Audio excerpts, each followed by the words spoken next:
to start the podcast, right? You're like, do we have to start with that? And so how did you 2 meet each other? I know that you both graduated from HSU different At times. different times, yeah. So, after I got my PhD, I got to come back and be a professor here, and Stephanie was one of my students and a leader in my lab. And then after graduating, Stephanie luckily stayed on with the lab because I've got a really big lab, a lot of students in there who are really great. And Stephanie came on. And has been helping to manage all of that stuff as a co-PI for the lab, which is great. And she was teaching in the department, still does teach, but also has a pretty cool gig doing research on campus. So Yeah, and one of the nice things about that is, we had such an excellent like mentor-mentee relationships, and there were so many things that I learned from her about being a mentor. And so when I slid into the teaching role, staying on with the lab was a way that I could really just kind of like pass down some of the same really awesome things that I learned from her, which was great. And then also we do research together, which is pretty cool too. the coolest, yeah, Yeah, probably That's the best part. yeah. that's gotta be exciting working with a former student and being able to bring them in and say, "Oh, wow, like, this is what education does. Like, we Yeah, can work together." absolutely. And like, because we don't get PhD students at Humboldt, although we would like to get Sadly. PhD students. I heard that there's a movement in the CSU system for that, and that might just be my wishful confirmation bias thinking, but I'm really hopeful that that actualizes. Yeah. Because if I could just stay here forever and continue to go to school, I would do that I've got a few 100%. forever students, but it makes me really happy because you prep them for 2 years and you get them right where you want them, and then they go off and leave you. So I think I have forever one who stayed. So forever student is a nice way of putting it. You could also say just like failure to launch, like just you were too good, I never left.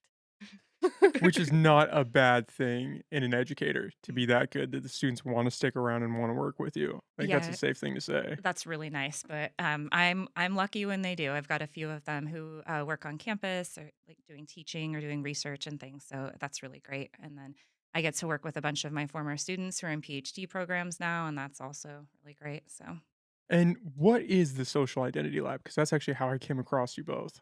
Um, what isn't the social identity lab? So we are a research lab that's focused pretty broadly on a theory that I was trained in for my PhD by my advisor, who's Michael Hogg. And this theory is social identity theory, and it very broadly is a theory of how the groups to which people belong impact people's self concept or the knowledge that they have about self and how they make us feel about ourselves. But this can also be used to predict and identify reasons why people are horrible to each other. We do a lot of dark research, looking at things like political polarization or trends towards extremist leadership. So we use that kind of model of how people gain a sense of understanding about who they are and the environments around them from the groups to which they belong, and then we use that to look at a variety of those other behaviors, if that makes sense. It must be an interesting time doing that kind of research in our current climate. Hell yeah. Yeah. It's yeah, for sure. And I would say, because I've been doing stuff on political extremism and political identities since grad school. And then come 2015, people were real excited about that research because we were seeing a lot of it play out in real time, not just in the United States, but in France and all over the world. So, and especially the stuff that we do on trends towards populism and things like that just became really interesting to people because we're seeing it all over the place. What do you think that uptick is stemming from? Just the social media climate, the isolation from COVID? I mean, why it seems like it's ramped up, especially lately. It's people are just going 100 miles per hour now. Yeah, I mean, and Stephanie can speak to this as well because we do the research on conspiracy theories. But I think it's a really big question. A lot of it, I think, has to do with leadership and what we've seen with leadership, and the rhetorics that those leaders have been able to successfully use to get into an influential position. And once they have galvanized the support toward them, then it's just going to move in their direction. And then you get this sense of, well, we're moving in this direction, they're moving in the other direction. And I think we are seeing that worldwide. The internet, I would never blame, online is terrible. Like, I would never blame that. And I hate when people are like, all of this is because of the internet. I'm like, who created it? These are basic human processes that like, they're so basic, but they're they speed up when people have the ability to communicate quickly. And then what we saw in COVID for sure, and you want us to talk a little bit about that because both of us going into COVID, like I was incredibly uncertain, and we do research on uncertainty. I'm like, oh my God, how am I going to be an academic? How am I going to do all these things that I use to inform who I am? And then I realized it was Stephanie and I were talking, we're like, this is a natural progression to endorsement for conspiracy theory for people who are looking for structures that they can use to reduce that uncertainty and also for ways to say it's going to be okay, right? And so you want to talk about that a bit? Yeah, and part of that too is, COVID-19 created this environment where we were interested in conspiracy theories and extremist belief systems before the pandemic. And then we kind of were watching these processes unfold in real time on a large scale. Much of the research that had been done on conspiracy theories prior to the past 3 years were on these really niche kind of fringe groups. It wasn't, massive amounts of people buying into these massively extreme belief systems that were really affecting not just, haha, it's a funny thing to believe in, but also affecting their health behavior and their voting behavior and the way in which they treat others. And so, you know, the research prior to this really focused on extremism, really focused on, okay, when in a person's life are they most susceptible to believing in some of these really extreme group systems or belief systems within these groups. And they would look at things like the internet, right? So you can imagine the person in his basement by himself, feeling really isolated, and then finding these communities, these echo chambers online. Well, what we found was that when you had large global pandemic where many, many people were also experiencing these feelings of uncertainty, these feelings of um, anxiety around the future and around COVID, you also saw them more willing to adopt some of these extreme belief systems. And that's where we start to see this sort of mainstream adoption. Um, and I think aside from the uncertainty part, you can also think about how populism has fed into this as well. So, thinking about the way in which leaders frame these things and how it might increase somebody's willingness to buy into it, right? So, populism, the idea that, there's a set of elites who are depriving you, the underdog, of something really important to you, right? And so we know from both of those lines of research, looking at populism and looking at people in their isolation and uncertainty, you had just like this perfect storm for the explosion of these crazy ideas. And when people are alone, it gets weird because they It wanna feel like they're a part of something because 'cause for they're not sure. doing anything. Yeah, and you think about it too because if you're able to communicate with people online, then you're not alone. You're psychologically not alone, and even if you're not necessarily contributing to the conversation, you can still feel a sense of connection and connectivity to those other people and the belief systems that they're putting out there. So it gives you something like it's psychologically satisfying, right? Especially in a time of need. And you don't have the social pushback that you might in a circle in the real world because 'cause you're not actively looking for people that disagree with you, you're going towards the people that say, "Oh, yeah, there's this conspiracy going on, we need to link up because 'cause we're the ones that see this. Look how special we are because we get this. Yes. And We're gonna save the world." we're going to save the world, and those other people don't get it. Right. And I think that is incredibly fascinating, that sense of like how unique and different from the rest of the population that this can be. And then also, one of the things that we see in the research is that when you get the criticism from outsiders, that actually galvanizes support for that thing. So it's like, hey, these folks are so stupid for believing in this. And when my students start to say stuff like that, I'm like, you're going to drive them the direction you do not want to drive them. You're creating this intergroup context, and they're never going to believe or trust you. And that's a really scary place to be because you can't have active criticism from, an out group to help that group in some way because they're not going to accept it. And it's just going to drive them further away from you. That has always been my argument against censorship, is that by censoring these ideas, we're not removing them, we're just shoving them to the side and allowing them to grow stronger in this echo chamber. Yeah, and that sense of we are all very different and they are never going to understand us and we can't trust them. And I think that having that lack of ability to trust criticism from the outside in some way so that we can make ourselves better or we can make our nation better or whatever is better, it's not happening right now and it's getting worse. That's what the data show. So Were either of you surprised going into COVID? by how quickly it ramped up? Or with working with the data, did you anticipate that once people got isolated and especially when the lockdowns really ramped up, shit was gonna hit the fan in a weird way? Yeah. I mean, there was, I mean, the initial shock of like, oh fuck, this is our lives, right? But and one of the things that I thought was very interesting was putting myself in that context. Like, I am a person who I would like to say dedicates my life to science, but I remember engaging in confirmation bias and thinking, you know what? It looks like COVID's over, right? And it was complete. I'm like, I'm starting to go down that route of wishful thinking that's taking me into non science. And so, you could place yourself in this, but all of the research that, I've been doing since grad school, that my advisor has been doing since before then on things like group polarization, intergroup relations, extremism, all of that said, when this occurs and this huge level of uncertainty occurs, you're not going to get this, oh, yeah, we're all coming together. You're actually going to get a situation in which there's going to be more conflict. So, Well, and we use these groups as our means for understanding ourselves and the ways in which we should be thinking, we should be feeling, how we should behave in these contexts. And so, one of the things, especially going back to kind of this idea where people are really quick to say, well, that's a stupid idea, right? Like, how could anyone smart believe something like that, right?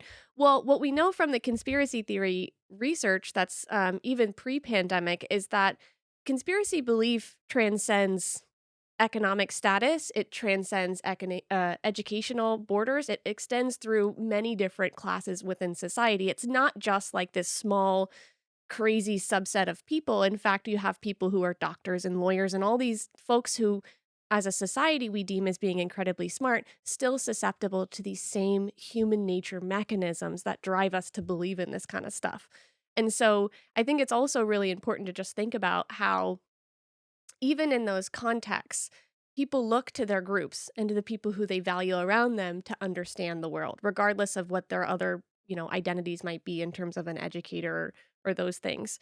And so when you see, many of us had people during the pandemic, family members that started to post stuff on Facebook, and we started to say, "Oh my gosh, you too? You believe in this stuff too?" And the first gut reaction is to unfollow that person, particularly if the nature of what they're posting is something that's really hideous. Um, but really what that does is it creates a situation where that person is no longer sharing that shared sense of community with others who don't believe in that. And so their only point of reference is other people who already have adopted and bought into the belief system. So it becomes really dangerous when we kind of cut ourselves away from folks, especially when their only source of community is other people who also believe really dangerous ideas. Is there any way to bring somebody back when they cross that threshold? that's an interesting question. I usually respond with, I only look at negative stuff. So, um, I mean, so there's a lot of research in the intergroup relations literature that could speak to ways in which you can kind of span group boundaries. I think that the role of leadership is really important. However, we live in a place such that it does not benefit people to get elected by this sort of come together type of policy. Particularly, we're seeing it on one side slightly more than the other side at the moment, but you still see the other side is going to push their leader further away. And there's not, I mean, there is some research on intergroup leadership, and these are my friends who do it. But right now, you don't see a situation in which you have a Democrat coming in and bringing all folks together, or a Republican coming in and bringing all folks together. It's just, that's not going to happen. In an ideal world, you'd have someone who's not a member of, partisan or comes from a specific group who's truly representative of all of us if you're looking at it on the national level, but that's not going to happen. So, yeah, I'm not reducing people's uncertainty is important, but that's also really hard to do on a mass scale. So, Well, and one of the things that you can do for folks who are feeling particularly uncertain is provide them with that shared group membership that's not these extremist groups. So we joke about this all of the time with the social identity lab, but one of the ways in which the research lab is so effective is it creates this identity for people to latch onto it within the university as a student, particularly among students who are new or maybe don't know their place in the university, and it gives them sort of this shared sense of community. Um, And so I know it's a really unsatisfying answer, in the It's a context, really but good answer. yeah. So there's that 2017 paper with Cruise and Skipper and me, and one of the things that we looked at on that paper was we made university students feel really uncertain, and then we gave them the opportunity to identify with groups. And one of those groups was some of the participants were given the opportunity to identify with a student group that was really into partying. So maybe not something that's necessarily conducive to good academics. The other group was a study type of group. And in general, new students were like, hey, I want to be in that party group, right? That makes sense. It sounds like fun. But what we found is under uncertainty, the norm of the group didn't matter. So whether it was a party group or a study group, what actually mattered was how intentative that group is. And intentativity is basically how groupy that group is. So how interdependent the relationships are amongst people in the group, how similar the group members are. So you get this like nice, cohesive, interdependent type of group that we can use to reduce uncertainty. So, if you could make groups, and this is, I think, where Stephanie was going with this, groups that are potentially more helpful and allow people to come together, but still have that sense of interativity, including the similarity, the interdependence amongst group members, a level of group cohesion, that would be helpful. And that would be grounded in the science too. Are there certain types of uncertainty that lend itself more to be persuaded in a certain direction? Uh, Like in terms of overall life uncertainty versus direction or purpose or religious uncertainty? Yeah, so that's a really interesting question. And so the branch of social identity theory in which uncertainty identity theory is lives or exists is from my advisor Michael Hogg's work, and I'm always talking Hogg up. Great, maybe he'll watch this and be like, "Thanks, Amber," but or listen to this. But so from that theory, it's a theory of self uncertainty or self concept uncertainty. So, really, knowledge about who you are. And the things that make you uncertain are likely different than the things that make me uncertain, are different than the things that make Stephanie uncertain. And certainly, if you bring in other cultural factors or people living in war zones, the things that make them, or people who are living in Turkey and Syria right now, the things that are making them uncertain are certainly different than the things that are making me uncertain. And it could be uncertain, and so we can have uncertainty about kind of our personality. I thought I used to know who I was, but I don't anymore, not in this context. That can be enough. It could also be you're in a romantic relationship and you're like, I don't know how I feel about this, or I don't know if this is going to exist. You have that level with interpersonal relationships. You can also have a level of uncertainty that you get, like you're in a group and I like this group, but I don't know how they feel about me. You can feel that level of uncertainty. You can feel it on an intergroup level, in which it is, you know what, our group is in competition with this other group, this other out group, and I don't know if we're going to fare well. Or it can be on this world one. The point about the uncertainty that motivates people to cling to their groups is that it's relevant to the self. And so, whatever is relevant to the self should, and the research shows, is what activates that. And so, again, if I were to say, hey, Nicholas, tell me three things that make you uncertain about who you are.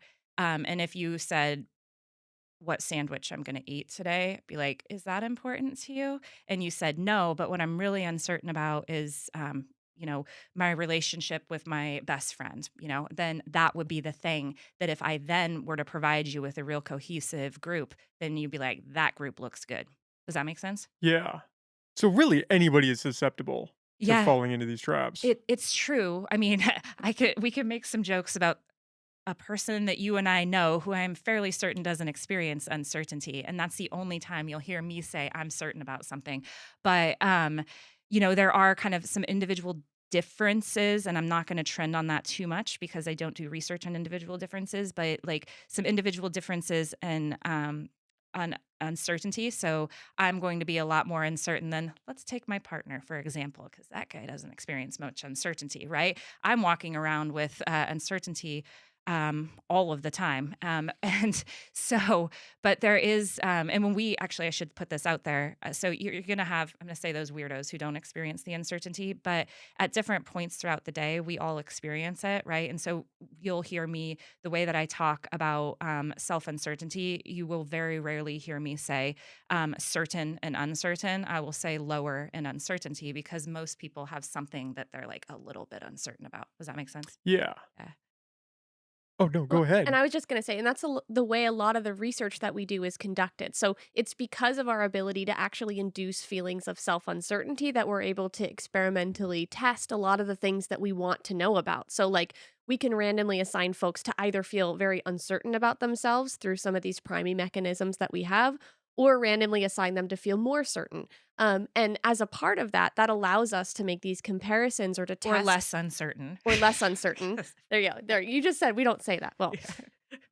essentially, we can manipulate this. So it's not just something that, you have a resting state of self-uncertainty. In fact, we are really, really good at reducing uncertainty when we feel it, which adds another layer of complexity when we want to study this stuff, because sometimes right after making someone feel uncertain, it's such an uncomfortable, what's called a negative drive state, or just a really uncomfortable feeling, that they'll latch on to any group that they can kind of get their hands on to reduce those feelings And it as doesn't quickly as necessarily have possible. to be a group either, right? It's just if that's the thing that is in the context that you can latch onto first, because nobody likes to feel bad. So we look at the easiest and most effective way to reduce the uncertainty, and usually do so on an unconscious level. So When we were kind of talking about the political divide apparent today, and it almost feels like there's some priming going on with whatever side you're on to keep you on that side. oh yeah, 100%. I mean, and I've, it really benefits the people who are in elected positions to have a polarized nation to a certain extent because it's going to continue to keep them their jobs. So there's that.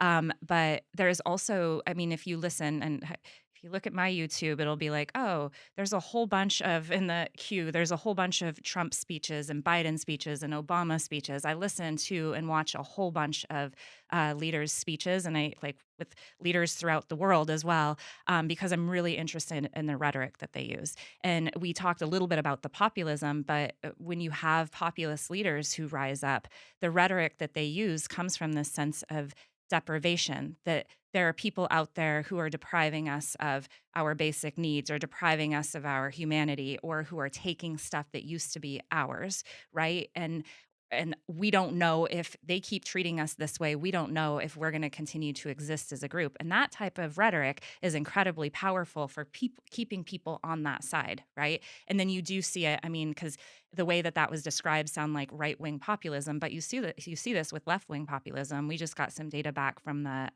midterm election, or not the midterm, the presidential elections in Brazil, where we had a really easy case where we could look at both left and right wing populism, and so that's some cool stuff that's on the horizon. But yeah.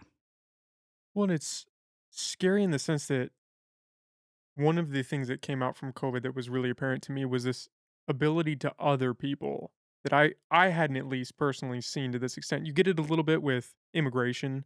A lot of people can easily other that, Yeah. but just your fellow neighbor, where now it's especially if the mask debate came up or the vaccine debate, it was like you would flip a switch. And if this person's not on your side, they are now this They're against us. yeah, Yeah. they're this threat and they need to be dealt with.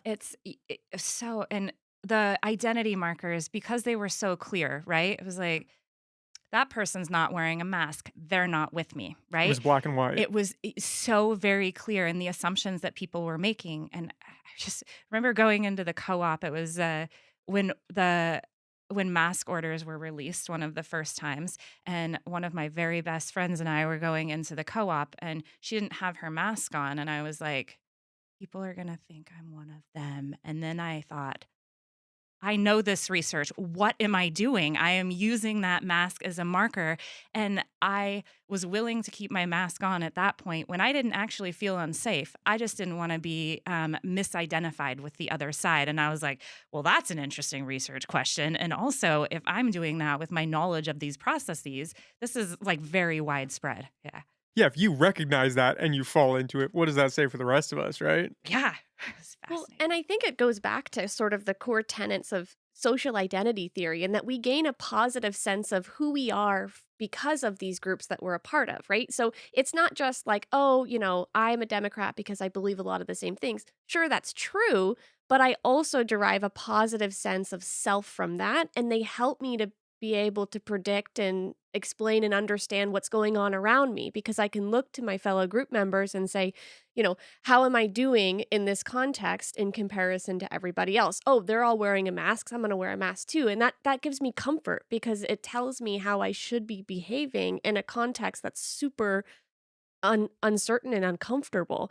And so I think part of that too is that when people's identities in that context are threatened, right? So when you start to feel like, oh my gosh, they're going to put me in this group that I'm not a part of, I'm not wearing a mask, they're all going to think I have all these attitudes that I don't hold.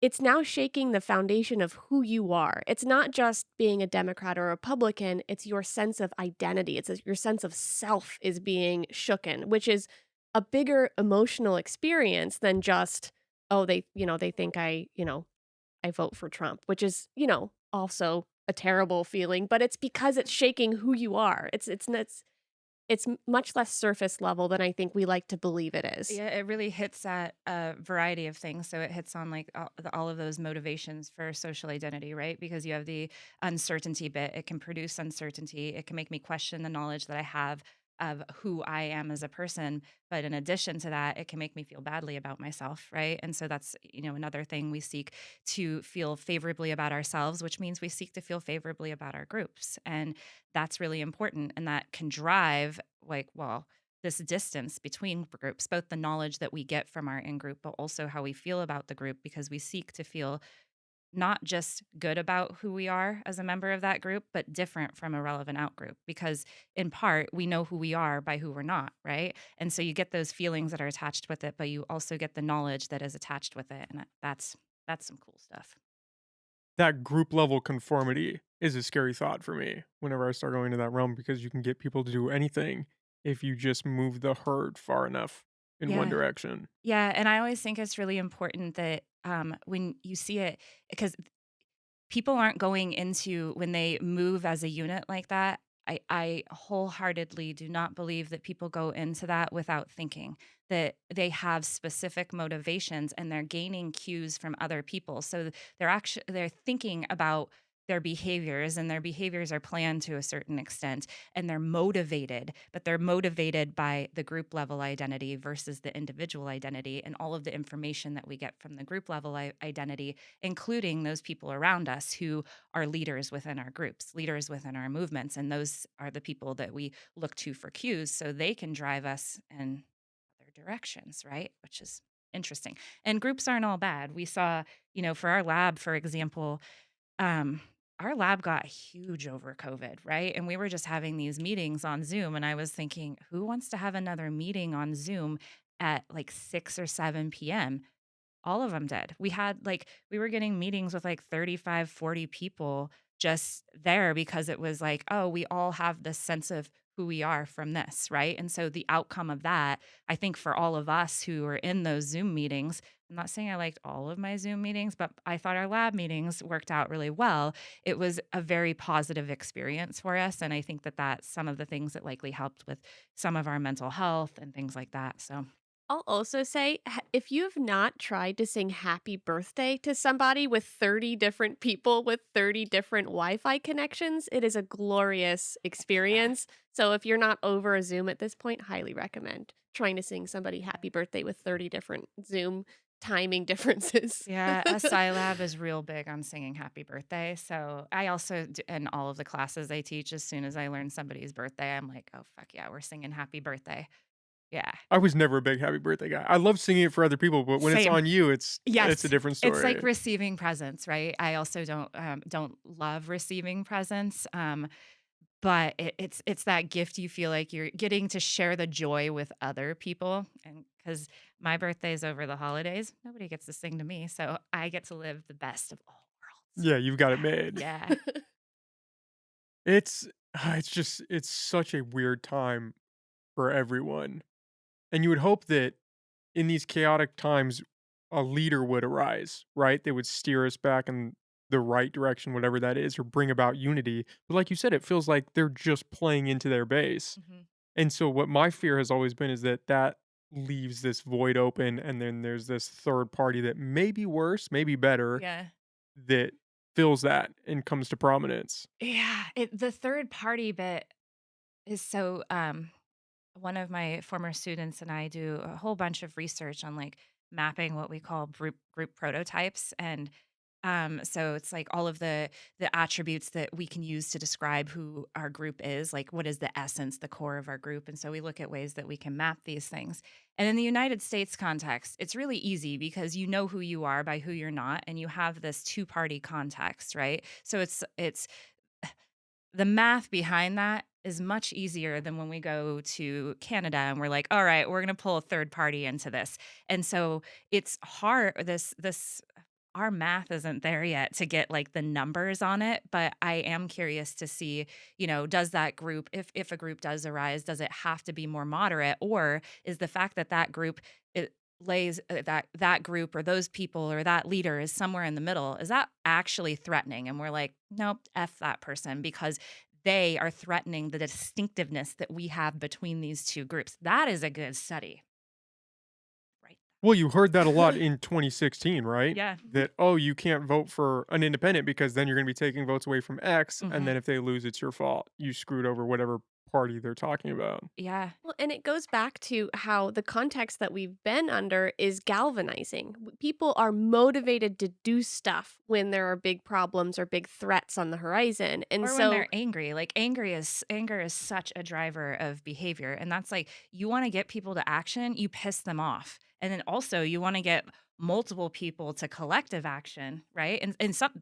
we need that. Like there are real social issues that need to be addressed, and we see this coming out of movements such as Black Lives Matters that are making actual change from the collective, which is cool. But you see it in perhaps less positive movements as well, where you get anger as that driving force and people get super motivated to act on behalf of the collective, and it can drive us in a direction that we don't want to go. So sorry, I jumped in. I no, was no, like, no. anger, I love anger. It's the only emotion I talk about. So Well, collective emotions are amazing. I mean, you look at the way in which, especially during COVID, you had these massive spreads of emotion, right? So even when you saw something happening to somebody that you don't even know, but you identify with that person because let's say they're wearing a mask or they're not wearing a mask or whatever it is your group decided was the way that is the right way to behave, you had massive amounts of collective emotion tied to those videos that you saw on YouTube. And those small instances were galvanizing. People went out and would do stuff about it because they were so,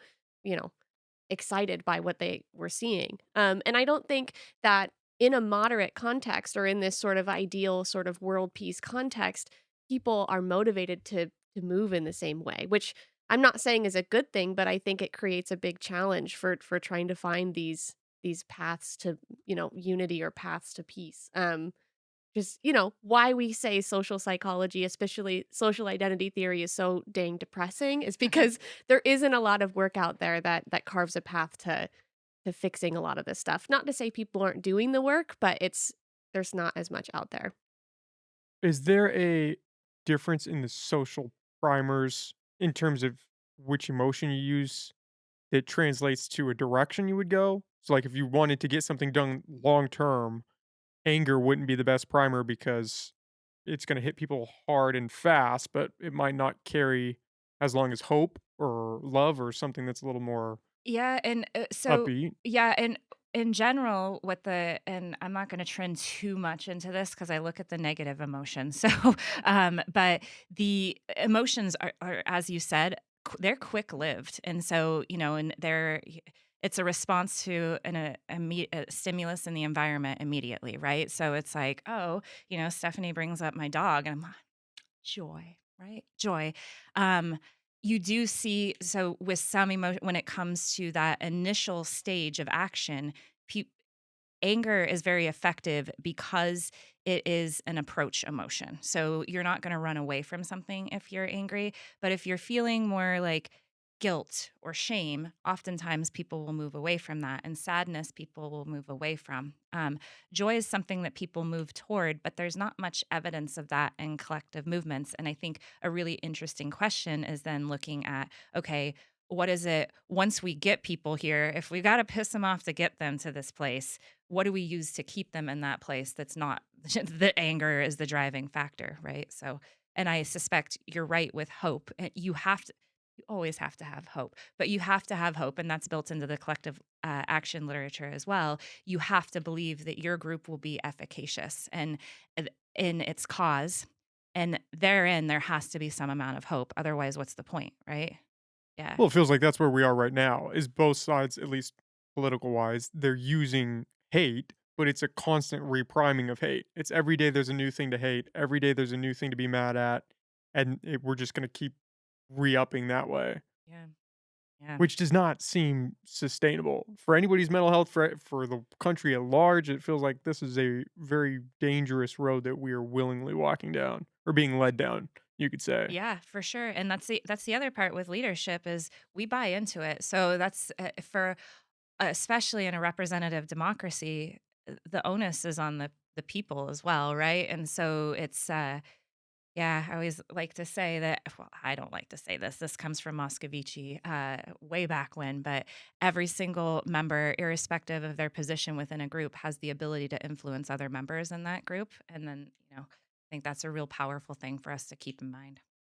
But it's hard, right, for people to wanna go against the group, especially if it's a belief that is not currently popular with who you're around. Mm-hmm. That it takes a lot nowadays. Yeah, and actually, so this is Don Packer's work. Sorry, I like to throw in, I give people their cites when they're due, their references when they're due. But his normative conflict model looks at the people who are the most willing to speak out against their group are the people who identify the most strongly with it because they're doing it in the service of that group, right? And so they think you've got to get those people to a place, and those people who feel like this group is really important, the place where they're taking us isn't the right direction, and it's my responsibility to put that information out there. And and you've got to admire those people, but what does that say for the other folks in the group, right? Who are like don't feel that their position is secure within the group. They're going to be far less likely to want to speak out against things that are wrong.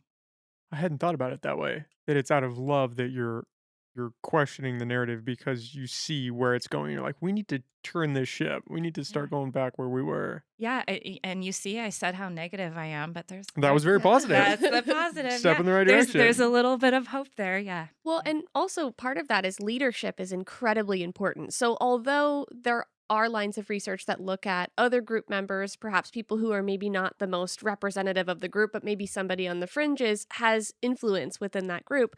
But by and large, the most influential group member is going to be the leader. And the leader has some special qualities about them. For example, we're more forgiving and we're more willing to let the leader do things that maybe are counter normative or they're things that we wouldn't normally buy into or do. We And so allow them to be deviants. yeah, we allow them to shape us, right? And so who we put in leadership positions is so important for the way in which the entire group will move and not just move but believe and adopt and start behaving.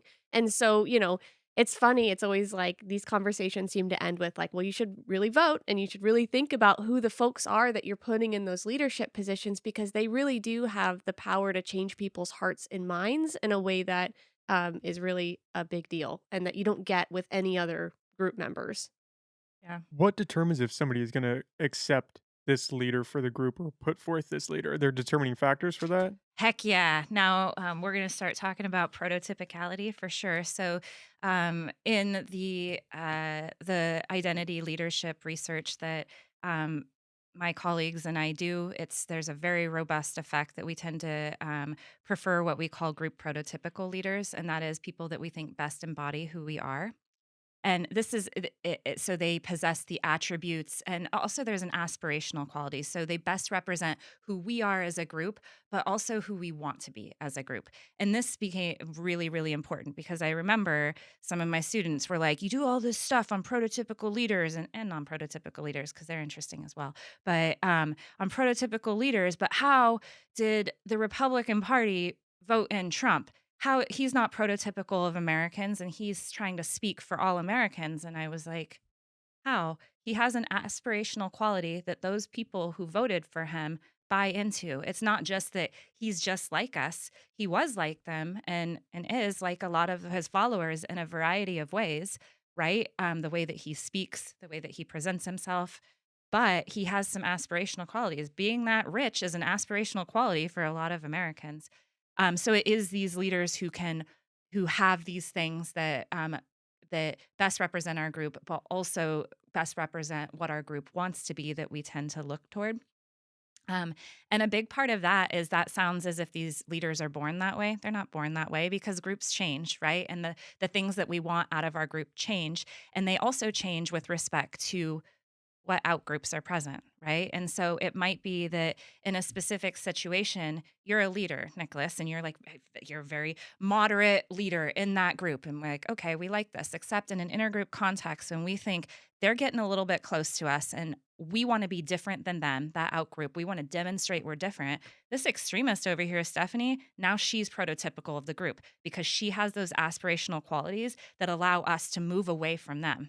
And I think we've definitely seen that in a lot of elections, right? So, Well, you see that especially with Biden, right? I mean, how many times has he run in the past, never met the mark, and then he runs now and wins? mhm, yeah, yeah, it's really interesting, and the people who are holding, and I don't want to talk too much politics, but the people who are holding Biden accountable to things are like, he's not doing a good job on this or this. It's those things that from the left that they feel that he's not doing a good job on that are more moderate decisions, right? So, yes.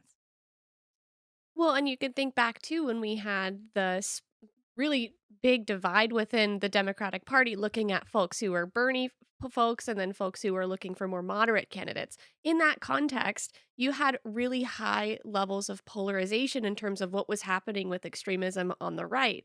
And so, in those contexts, you saw a huge swath of Democrats lean in towards Bernie because in that moment, he was that aspirational, more extreme, more left leaning candidate that we thought maybe could do something in this really highly contentious context in a group. Um, Yeah, I think one of the other bits, though, and you saw that with the way in which Clinton spoke, is that she realized that. It's clear that she realized that, and she made the divide between her and Trump quite big, which, and between the Democratic and the Republican Party quite big.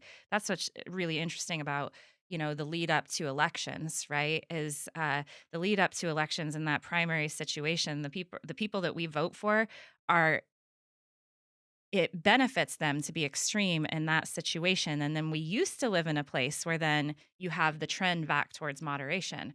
But we'll see in 2024. So, you Do know. you think we're going to trend back towards the middle? Or do you think we have a deeper route down polarization to go through before we get there?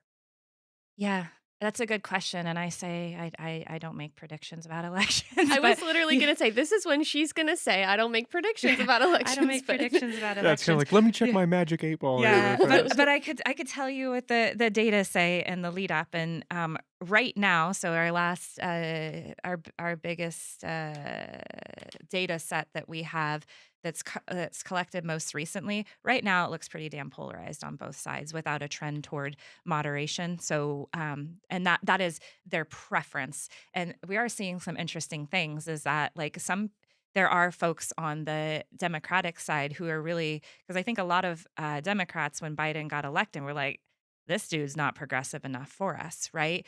And then you do see this trend in some of the data where you have people who are like, oh, Biden is allowing us to polarize away from them, which I thought, this is fascinating. So I need to dig more into that. And so, what is the difference between a non prototypical leader then? Um, well, we have the way that we manipulate these things. So we do experimental manipulations in which we, randomly assign people to conditions of prototypical versus non-prototypical leaders.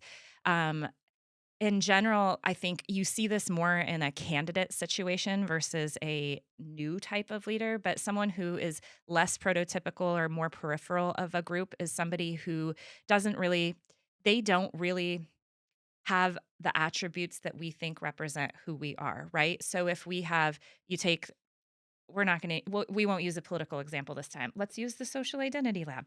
Okay. So if we say, what is the features of our group that we share in common that we also think are special and unique is we know the theory really well. We're all really hard workers. We're nice people. Everybody likes dogs. There's rules to get into this lab. You got to like dogs. Okay. It's not a bad rule to have. It's not a bad rule to have, right? So we have all of these things, but then we see this person's not very hardworking. They don't really know the theory type of thing. I don't really think they represent who we are. That's someone who's going to be less prototypical. And you can see how, if we were to have an election in our lab, which would be really weird, but if we were, the person who embodies the attributes that we think best describe us are the person we're going to go for in that situation. But in a study, what was it, our 2012 paper, so the Rast et al. Paper, we did find that in conditions of high uncertainty, sometimes that prototypical leader advantage will be weakened or go away. And so our explanation for that finding was sometimes you're just looking for leadership per se. And I do believe that there are situations in which non prototypical leaders can rise up the ranks. Now, one way for that is it depends on what you're talking about by like prototypicality, right? And so, are they non prototypical? If we're just sitting around here and we're not thinking about any out groups, are they non prototypical in this situation? Sure. But is there a situation in which that person who's kind of fringy then moves us away from an out group? Now that person's more prototypical. So you have that as a context as well. And then there's the lovely research that comes out of Moscovici and then all of his, all of the folks who came after Moscovici on minority influence and looking at times in which you can have minority leaders. That research doesn't necessarily focus on minority leaders, but minority groups when they can come and actually get majority support and drive social change. And that's really cool research too. So I always think although we study prototypical leaders and we find that prototypical leader advantage, I'm really interested in the peripheral people. I've always been interested in those folks and then how they have the ability to change the group. And then you bring in deviance and all of that type of stuff. And now we have a good afternoon going. Well, it's like an interesting story, right? The underdog Yeah. coming out of left field. How did they win? Where did they come from? Yeah. Yeah. And then and their ability to change the group, right? Because if you think you put this in the minority influence context, you think, well, the status quo is comfortable for the people who are in those high status positions, right? So, who's motivated to change the group, and under what conditions are those people who come from minority positions? Under what conditions are they going to be able to drive the social change that occurs? And that I think that's fascinating. Do groups always tend extreme over a long enough timeline, or can they stay moderate, or is it obviously dependent on a number of different factors? Yeah, we always say context is key, right? And so it depends on the context. And if in a competitive environment, typically you see that movement towards extreme, right? And then we live in a time in which some of our leaders are really good at highlighting the competition. Again, we go back to the the populist rhetoric and all of that types of stuff, and driving the sense that we really need to move away from them. But there are some times when we're not necessarily thinking about that, right? And then you get that sense of maybe, oh yeah, there's sorry, I was going to cite some more research. I'm like, oh, I got this other line of research, but and then I forgot it. Oh yeah. So creating a sense of, and this is where you get the like relational identities coming up. If you are able to describe a context in which we're able to maintain our identities because it's important. We don't want to put a situation in which like, we're all the same. That's very threatening to people because we want to be kind of unique, right? It's important for us. So you don't want to do that to people. You want to maintain their distinct identities, but say, for us to make it, we need them. And these are the things that we respect. And this is the things that we do together. So it creates what Brewer originally coined the term, and then the intergroup leadership folks came up as relational identities between the groups, which allow them to maintain distinct identities, but also to have some places where they meet and some mutual common ground. And if you can get to a context with that, that'd be real cool. Well, it seems like that's I mean, that's an interesting concept because if you take current social movements today, it seems like there's a trend towards a greater division and almost a you want to be more part of the group than the individual. You want to almost get lost in who you surround yourself with so that you can say, oh, okay, I'm not this group, I'm BLM or I'm part of the LGBTQ movement or Antifa or the far right extremist group. Like pick a group. It's almost like they don't want to be the individual, they want to be this cluster. And I think that also speaks to this idea of like effective allyship. So, some of the work that's being done by some of the graduate students in the lab looking at collective action has touched on some of this stuff. Oh, yeah, and Um, also we'll throw Radke's work out there because her work is real cool too. Yeah. But I mean it's about effective allyship, right? So like we've all been in a situation where let's say we're at some sort of a social movement and there's been somebody there that just kind of doesn't get it and they're like, "Oh yes, I know exactly what your struggle is because I am, low income or whatever it is," right? So this person who just doesn't get it isn't connected, right? And so that's a context where you're saying we are the same, our experiences are the same, and that gets at this idea of a really threatening experience for the folks who are in that movement because they're like, "No, our experiences are fundamentally different," right?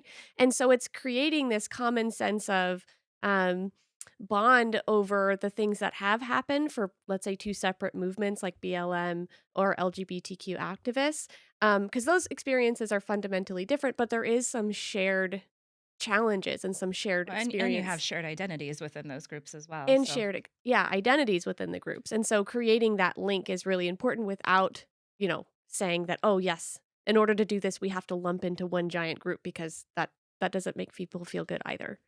So there's almost like an inflection point where if the group persona becomes too great where it casts a shadow over the individual, you're gonna revolt against that.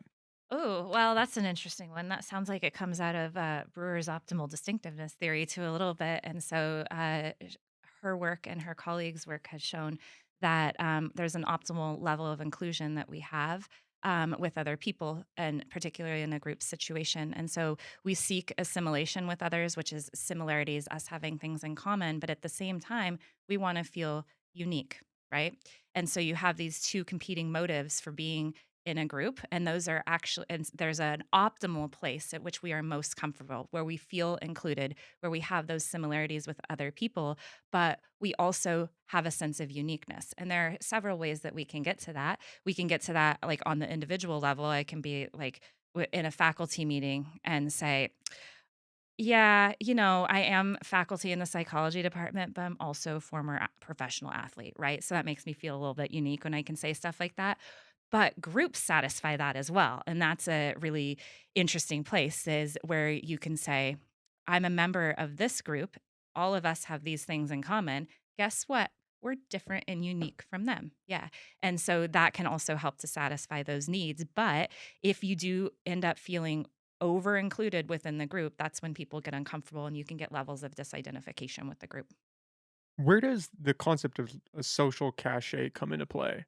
You hear that a lot with we're gonna go back to the LGBTQ movement for a second, with girls who are identifying as trans, predominantly young teen girls, where historically it's been men identifying that, and there was this point where it switched, and now it's predominantly young girls, and it seems to be clustered around certain groups. So these groups of girls in these schools will identify, and they might grow out of it, they might not, but it seems like it's almost this social contagion is how it's been referred to me. Yeah. I mean, 'Cause it's like an influence thing at some point, right? Where you get to be a part of this marginalized group and there's a little weight that carries that. Almost like if you're a sports star, you could say, "Oh, yeah, I'm an NBA player." There's a little cachet to that. yeah, so I think you're talking about it like going at it towards a self concept clarity. It can help me to clarify my self concept and the knowledge that I have about self and like satisfy some of those uniqueness things. I do think it's important when we're talking about identities, particularly with marginalized identities, that it's like, we see people the way that they want to be seen. And different trends and where people come from originally are likely going to change with the changing nature of society as well. And so I've had this conversation with a few folks who will say, like, we're getting more people who are adopting this identity. I'm like, well, are they adopting it or is that their identity? Right. And so it's what it's what they are using to inform the self concept, what they're using for that identity that I think is important. And so I don't know how else to talk about that. I mean, I think that idea comes from a place of believing that there's permeability within some of those groups, and I think a lot of these No, that's a good marginalized point. groups experience challenges because their groups are fundamentally not permeable, right? You can't just join and leave at will. It is who you are. It's a part of yourself. And so, and in some instances, it's the stuff that you're born with, right? And so I think we have to be careful again with like marginalized communities because, in particular, the vast majority of those are not permeable. You can't just leave. So, one of the things we know about social change is that in contexts where the group membership is not permeable, you can't just leave or you don't believe you have the ability to leave a group. That's when we see a lot of social change movements become more successful. For example, let's say that you're a part of like a group that is low income Americans, right? If you believe that you can transcend that group, that you can get out of that situation, that you have individual mobility to leave, you are going to not work on behalf of other low income folks because there's no reason to, because you can, pull yourself up by your bootstraps and you can get out of it. But if you have the belief system that no, the system that we live under is fundamentally structured in a way that doesn't allow me to leave this group, that's when you're going to see social change or you're going to see action on behalf of the group. And so I think that there's a really big difference in terms of the type of group we're talking about and when somebody has belief in mobility, their ability to just come in and out of the group, which I don't think Yeah, and is the with the identity that they're like what they're deriving from that identity as well, because it might be like, oh, well, they can change back and forth. Psychologically, no, right? And so psychologically not, and that I think that's a really important thing for us to keep in mind. And if people do decide like, okay, well, I'm going to go back to whatever identity that I hold, then it's like, okay, cool. If they can psychologically do that, do what's best for the identity, for the identity of that individual, I guess. But Mhm. I don't know how else to. Well, and does uncertainty come into play in that aspect of group adoption? That if you're not secure in who you think you are and you get accepted by this group, whatever group it is, you would be more easily swayed because you're coming from this place of you have a shaky foundation.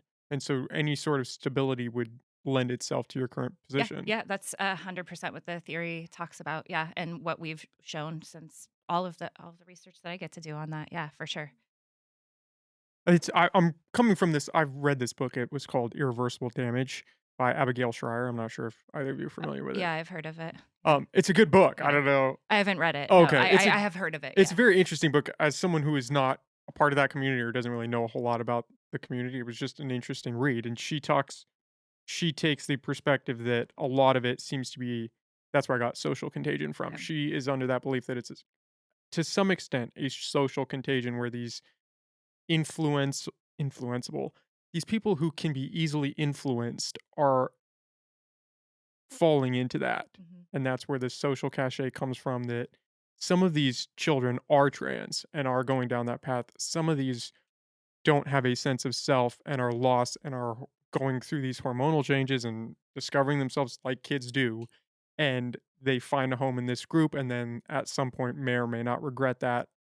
And it just gets a little shaky. Yeah, I see what you're saying on that one. And yeah, and so I think that the research is going to be supportive of that. And then you have because it's like it's the motivation for the group, right? And as you said, some people this is their identity, and then also you have the people who latch on to identities that aren't theirs. And you see this with allyship. That was something that Stephanie had brought up is like, oh, if I go out and I advocate for this other group, this gives me this like identity. This is who I'm wholeheartedly this, but I'm doing it for me, right? I'm not doing it on behalf of the person who's marginalized. So I'm actually taking from them. That's a fully different motivation than someone who is, I am a part of this community because this is who I am. Yeah. And so for sure. And I think, and the research should be supportive of this is that for folks who have that sense of, I'm really uncertain of who I am,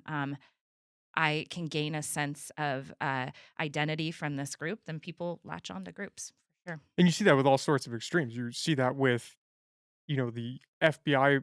informants who coerce somebody into blowing up a bomb because it's this lost guy that doesn't have anything going for him and he doesn't have any friends and he's isolated and he just gets radicalized Yeah. and then does this thing because he thinks, hey, if I do this, these people are going to like me. I'm going to belong somewhere. That's the whole thing with like incel culture, right? Is they're all down this rabbit hole and they're together, but they're not getting laid and they don't need to get laid because they've got each other. Yeah, yeah. We've got some research that'll be coming down the pipeline on some incel stuff for sure. And you also think of you know, the shared grievances that they can talk about, right? And that I think helps to hold them together. And the outgroups are so freaking clear for incels. So yeah, I Can you think that's a talk a little bit about that? I But don't want to, if oh, you yeah, because it's not, it won't be published for a little bit. It's, one of my current graduate students, and I are working on it, so I probably shouldn't say keep too it much. hushed. Yeah, keep it a little don't want anybody to jump me, but or to jump Cozy's work, but, yeah, so but the model for that is exactly how you say and, like, this again, this idea of shared grievance and saying, "You're getting shit on too. Let's get together and work on that." And I think that that's really problematic, and that's a model that we see for almost all extremist groups. Are Is there a varying degree of cohesion depending on what the unifying factor is? Like if I'm part of a group that's an incel group and we're all not getting laid and we all feel like the world's against us, are we going to be a closer knit group than say a group based on race or visual aspects Hmm. or like the belief in the power of hard work and these more abstract ideas? Yeah, so when you use abstract, yes, groups that are more abstract that are not well defined, they don't provide the same level of they don't have the uncertainty reducing qualities that we seek, right? And they don't have the ability to help us to tell us who we are in situations. So groups that are really ambiguous about who's a member of this group. Any old person could be a member of this group. That's not super satisfying. It's not super satisfying if we don't know the boundaries of the group. It's not super satisfying if we don't know what the group norms are.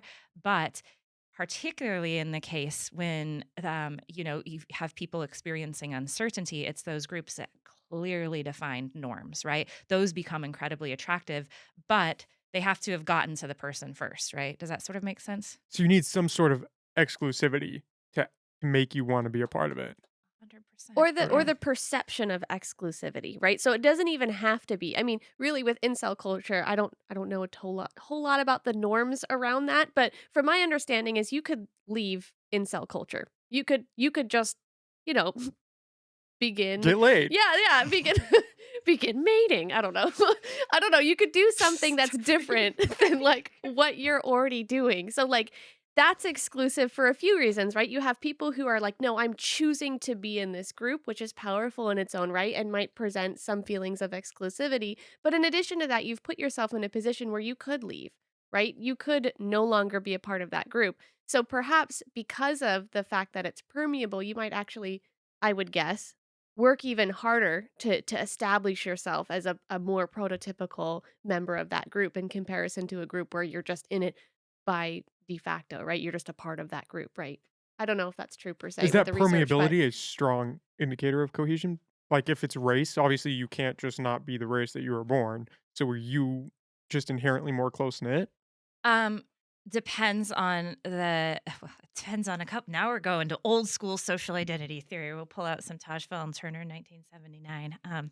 So depends on a couple of other things with permeability there. So um, if for it to lead to high levels of group identification, you have if you're how do I want to say this? If your identity is tethered to that of the collective, and there's no way for you to move out, you will feel high levels of group identification, right? Because you have to. You can't gain a positive sense of identity from leaving that group. Now, you do have instances where some people basically wear their identities on their body, right?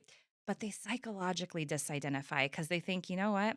I'm the exception to the rule here, right? And so you can get a level of psychological identification from groups or people who are walking around. It's like, I identify as a woman. I'm like, yeah, Yeah, my male colleagues, they make more money than me. I don't know if that's true or not in my department.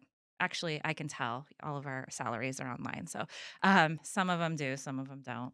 Um, but I can say, you know what? I just don't really think about being a woman very often. I'm not tethered to that as part of my identity. I'm gaining my identity from being an academic, from being an athlete, or whatever the case is. I just kind of psychologically disidentify as a woman. Then you're not going to see me want to do anything to improve the lot for all women, right? Or to improve the position of all women. Does that kind of make sense? And so you don't necessarily have to have that portion in place. Like you can still psychologically disidentify with a group even if it's you feel like it's all over your body. Yeah, that would track, right? Because you Mm. have people that will revolt against a group that they're a part of that isn't permeable in favor of trying to join this other group, Mhm. right? Mhm.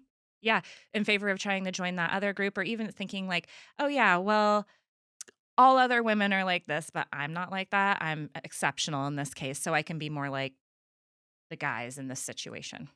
Well, and it comes down to like your perception is your reality. And that's something that transcends across many different disciplines in social psych. I mean, it doesn't matter if the group is or is not fundamentally permeable. I mean, there are many people in poverty in the United States that, based on the structure of the how things are set up, they're probably not going to be as rich as Donald Trump. I mean, statistically, it's so unlikely, right?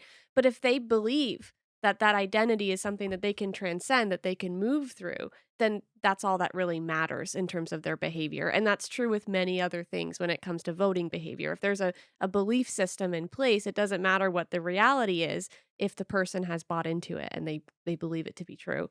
Yeah, and it also so the other piece of that, the other part of the social context that is really important is the legitimacy, the perceived legitimacy of the nature of the intergroup relation. So when we're talking about, groups that are being subordinated or feel that they're being subordinated, you have some members of groups who say, "Yeah, but we kind of deserve this." Right. And that's a scary position for some of those groups. That's a scary position because those people aren't going to be willing to do anything on behalf of the collective. And those people are going to be the people who are like, all right, if the way we're being treated is legitimate and I can kind of side with the other, or the people who are dominant, then you have that level of exit, or you have that psychological sense of what you get the social mobility aspect of it as well. Um, yeah, so I needed to put in the legitimacy factor for social identity theory because it's also really important. Well, you And can get that with abusive relationships, right? Where mhm. it becomes this habitual cycle and it's not, oh, this person is just beating on me and I don't deserve it. It's, oh, I did this thing, so they were right to hit me because And of then X. you don't have the people who leave in that horrific situation for sure. So and then when you have the people who believe like this is illegitimate, the way that we are being treated is not okay, right? And the way that society is structured does not allow us to do anything about it because it's you have impermeable boundaries. Then now we work as a group, and then you get that sense of drives towards collective action and stuff like that. So with radical groups particularly, do they start out as radical or do they have these leaders that arise from the fringe that just keep moving the group in that direction? How does that track?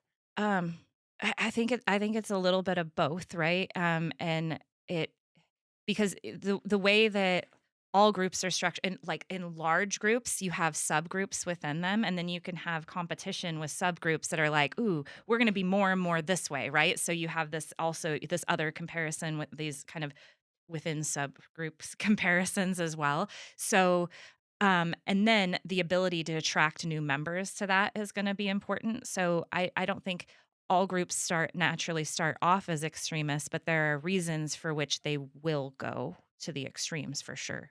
Can you identify the groups that will tend in that direction?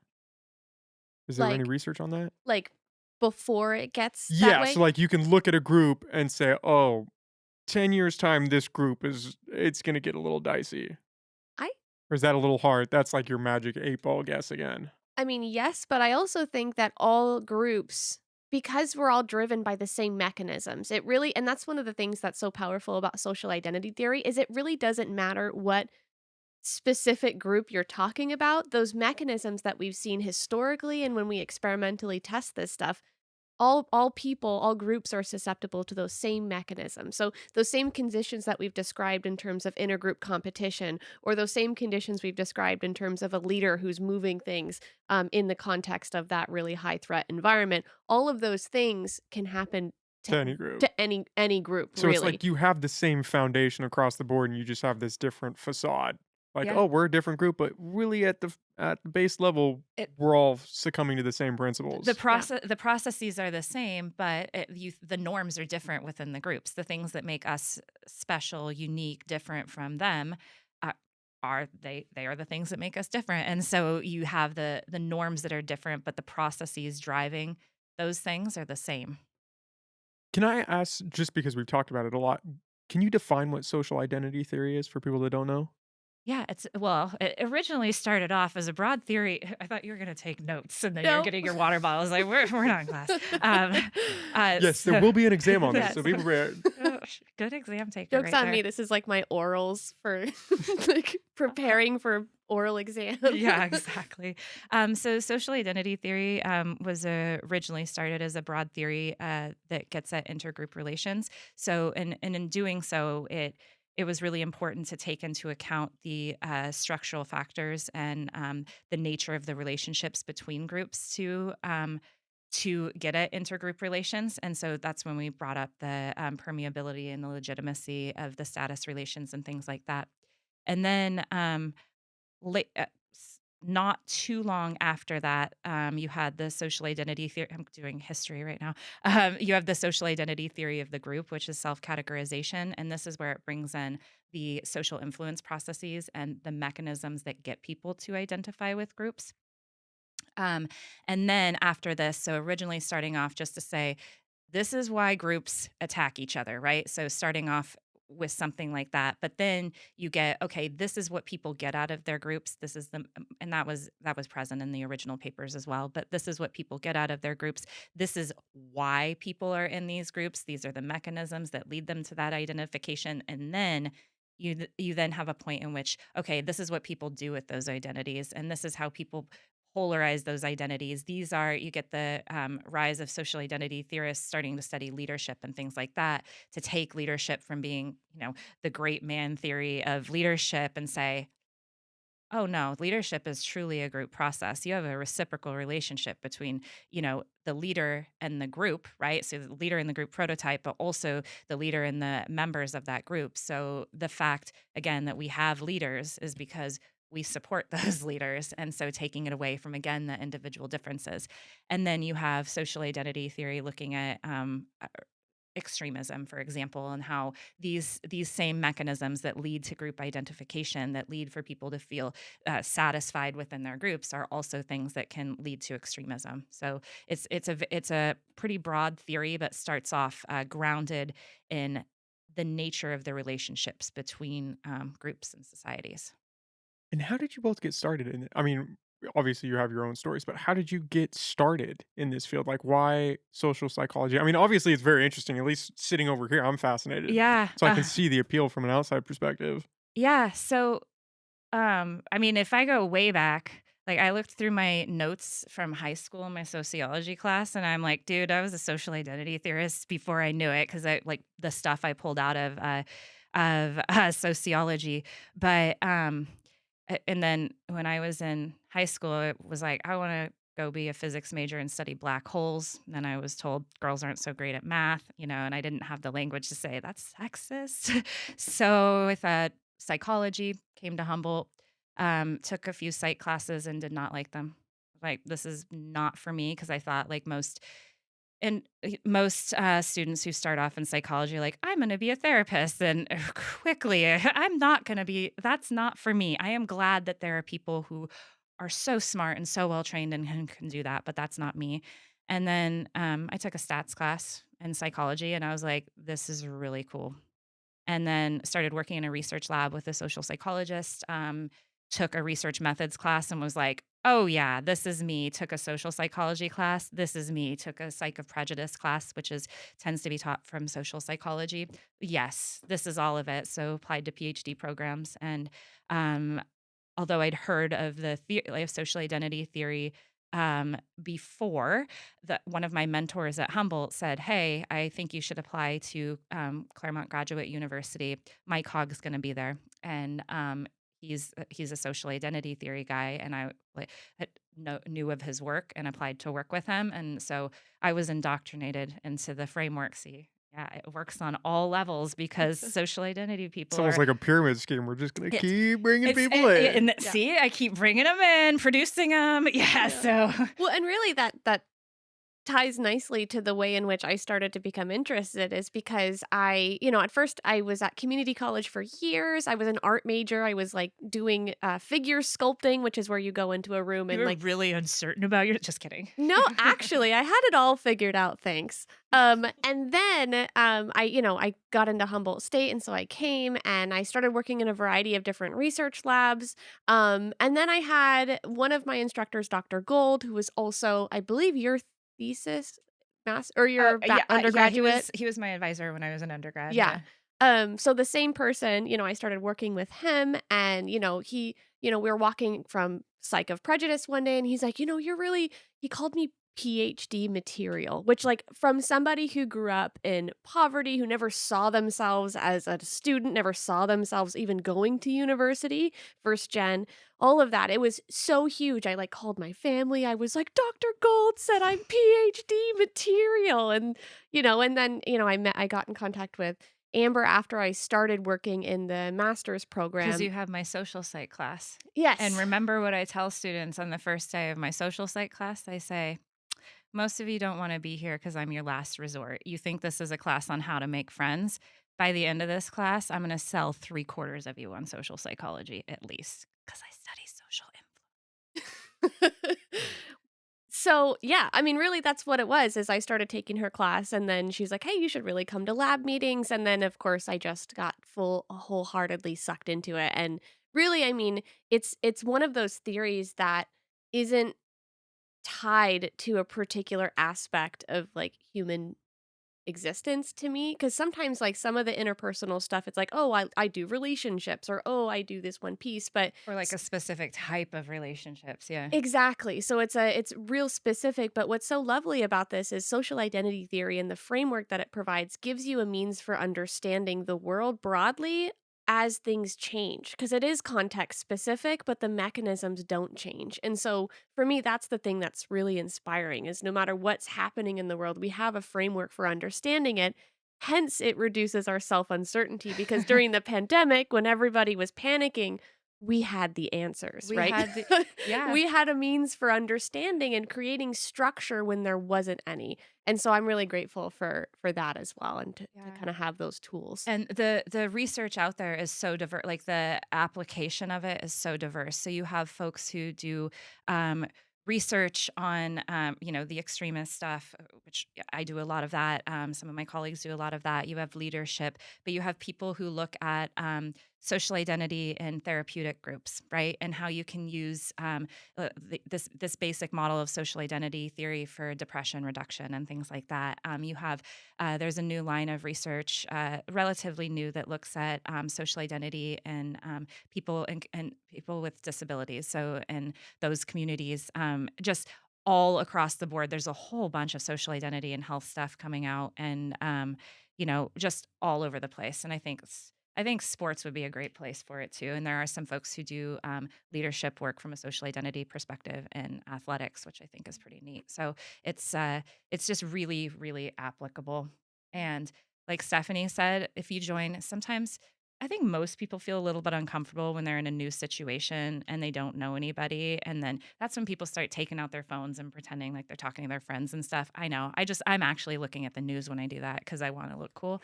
But the thing that protects me in all of those situations is I'm like, oh, this is why I'm feeling like this. And this is why you're treating me this way. So I can like fall back on the knowledge that I have to be like, yeah, at least I can intellectualize this situation.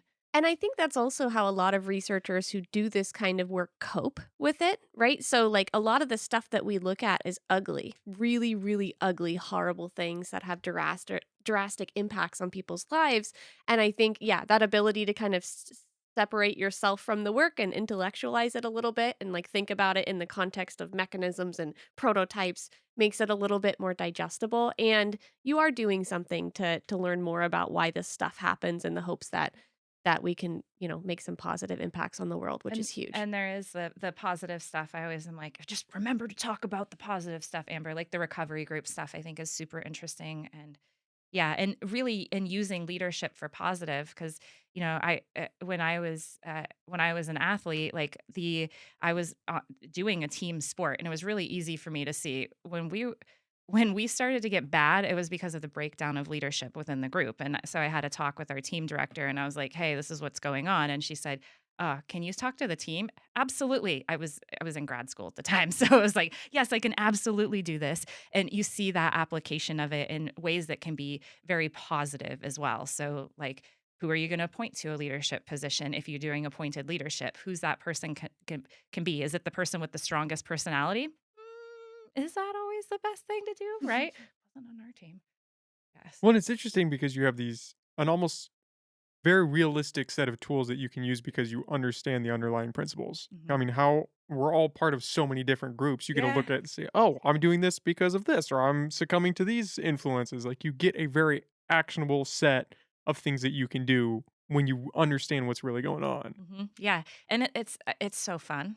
I mean, I was saying this earlier. I was like, Friday. I like to call it Amber Friday, and that's because I try to do what I want on Fridays. And one of the things that's really cool is I get to sit in my office, have some meetings, maybe run some data, go derail my students who are working in the lab, and then talk research all day long. It's so fun. It's a really fun Friday. Yeah. Yeah. So when Growing Pains is like, "Hey, do you want to come talk about your research this Friday or in a Friday soon?" Amber's like, "Yes, Yeah, exactly. absolutely." I really don't wanna bother you on your Friday. I'm like, "No, this is what I wanna be doing." This is So perfect. Yeah. exactly, Well, yeah. it's an interesting juxtaposition between you two because you had that person say, wow, you were PhD material. And you had somebody say, yeah, women and black holes don't really mix. Yeah, but Mhm. then I had the same experience at Humboldt, which is one of the reasons why I was so happy and excited when the job came up here. I had a very we have very similar backgrounds, and I had the professor who's like, "You just did amazing in my stats class. Will you TA for me? Will you be in my lab? You know what? You should apply to a PhD program." I'm like, "People where I come from don't get PhDs. That's not a thing." And then I'm like, "Oh yeah, but these people who I respect think I'm smart. This is cool." And then when I got the opportunity to apply for this position, the position that I have now, I was so excited to do that because then you can turn around and pay it back for the people who, are in that situation. And it's really cool.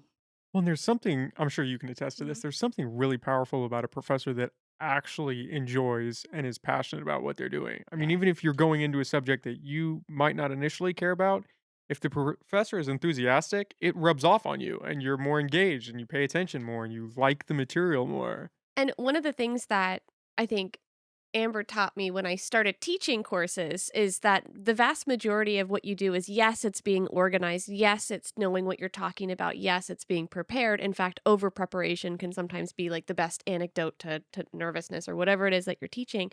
But really the vast majority of it is just being an inspirational person, right? So like making people feel like they are capable, they are smart, that they can do this and that they should also be interested in this stuff because it's wicked cool, right? So I mean, I think that's part of it, right? Like getting somebody, helping them sort of discover the same things that kind of light you on fire about what you're talking about. And that's huge. And it shines. You can It makes see a it. difference. Yeah. Makes a very tangible difference. Yeah. It's fun. School is cool, folks. Yeah, if there was a subtle plug for going to school, right? It's like, Yeah, yeah, guys, yeah. it's gonna be great. Yeah. I have to ask, you guys did some research on it was isolation and falling into conspiracy theories. And I Mhm. Mhm. believe you guys were talking about specifically mask usage in that. Did So did we do that was one of the measurements that we took. It wasn't the, like, primary component. Basically, our question was, in this context of COVID-19, when somebody feels self-uncertain, so uncertain about who they are in the world, are they more willing to believe, adopt, join into these conspiracy groups? And so one of the things that I did with that is we um, primed people to feel uncertain or to not feel uncertain. And we did that not by our regular prime where we say, tell me about the things that make you feel uncertain, but we got at it by making them feel socially isolated. So think about a time when you felt most disconnected and isolated from the people that you care about in your life during COVID, And this right? is like late, we started like late spring, early summer of 2020 when it was like, Oh, really fresh. yeah, Yes. yeah. And one of the ways that we do this is instead of just having people think about it, we ask them to write about it.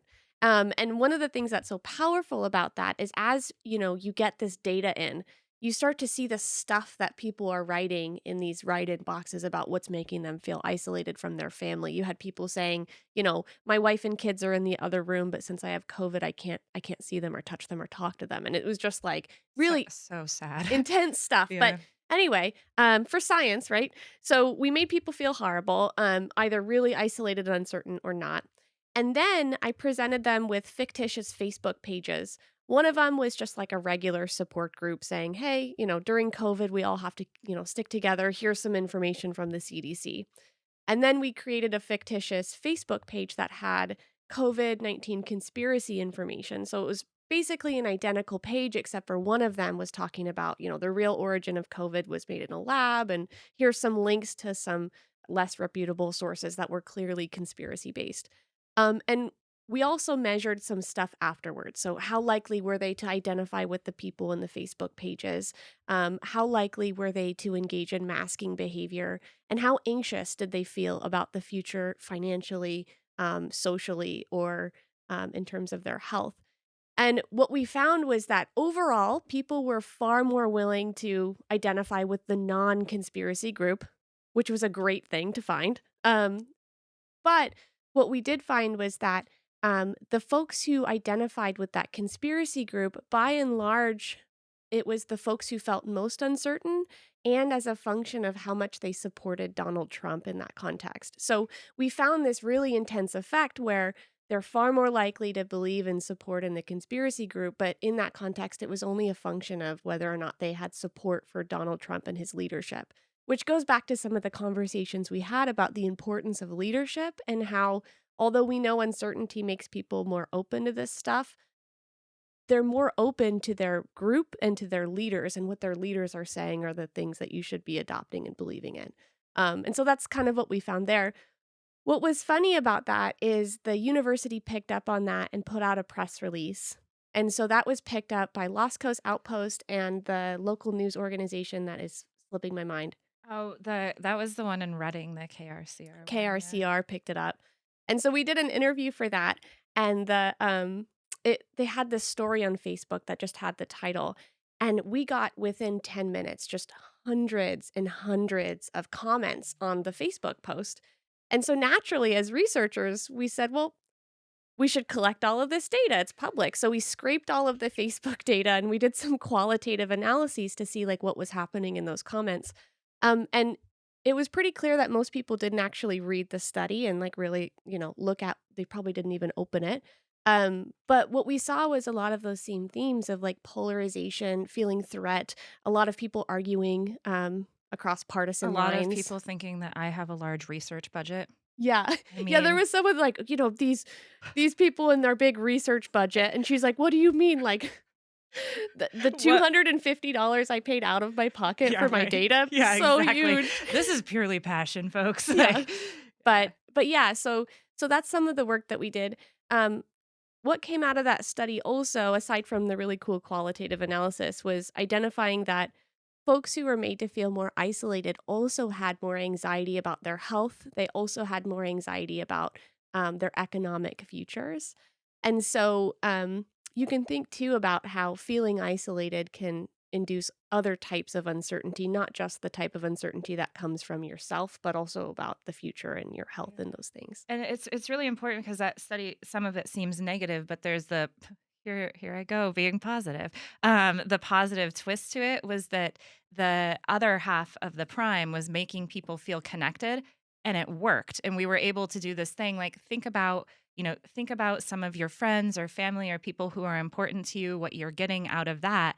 And that worked. And it was like you can merely just get people. I mean, now I'm going to sound all soft and gushy, but if you remind people of the relationships in their life that they are grateful for, right? So that sense of gratitude, I think, is really important and something when we were going through that, because of course all of us are working on Zoom at that point, like hating our lives, and and we are the ones who are the privileged ones in that sense, for sure.